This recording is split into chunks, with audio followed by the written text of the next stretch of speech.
প্রবাস মানে একটা জেলখানা, বিশেষ করে মেয়েগুলা এদের জন্য তো বেশি জেলখানা।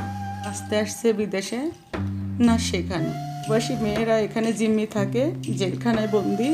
জেলখানার আসামিরও তাও কিছু বলার পারমিশন থাকে যে তুমি বলার আগে কিছু বলতে চাও, কিন্তু ওদের থাকে না। প্রবাস মানে একটা জেলখানা, এটা যারা প্রবাসে আছে তারা সবাই জানে।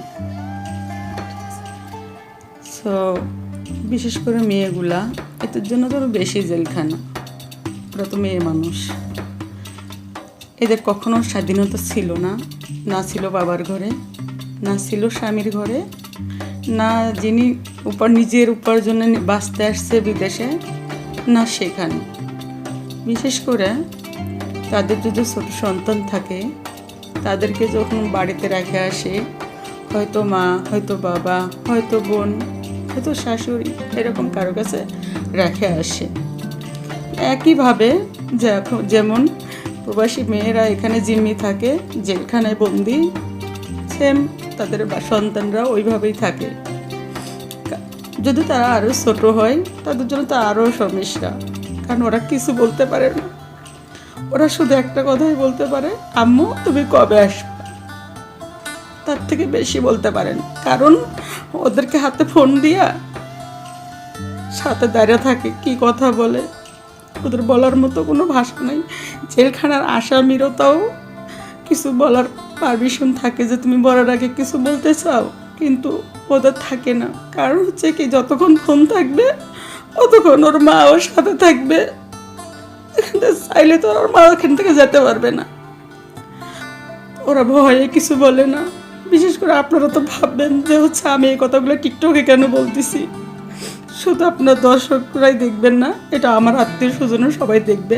আমি চাই, অনেক সময় সামনাসামনি কথাগুলো বলা যায় না, এই জন্য আমি টিকটকের মাধ্যমেই বলছি, যাতে ওরা দেখবে। তো অবশ্যই দেখবে, আমার টিকটক আমার ফ্যামিলির সবাই দেখে, অবশ্যই দেখবে। আমার ভেতরে যে কি একটা যন্ত্রণা, সেটা আমি বুঝতেছি।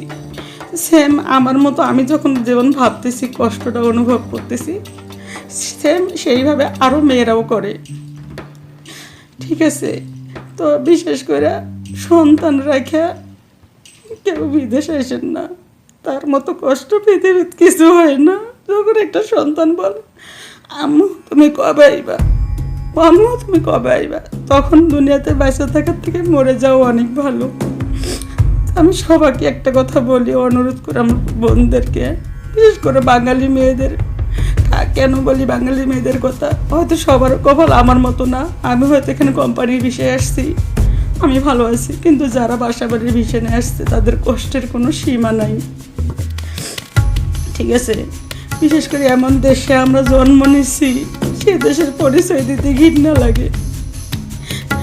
অন্য অন্য দেশের মেয়েরা আমাদের সাথে, ইন্দোনেশিয়া, ফিলিপিনি, এরা সবাই আমার সাথে জব করে।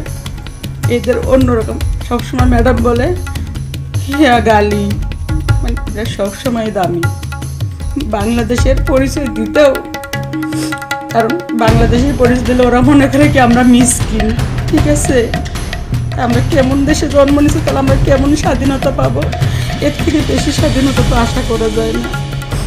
শুধু আপনারা দোয়া করবেন, আর কেউ কিছু করতে পারবেন দোয়া ছাড়া। আসসালামু আলাইকুম।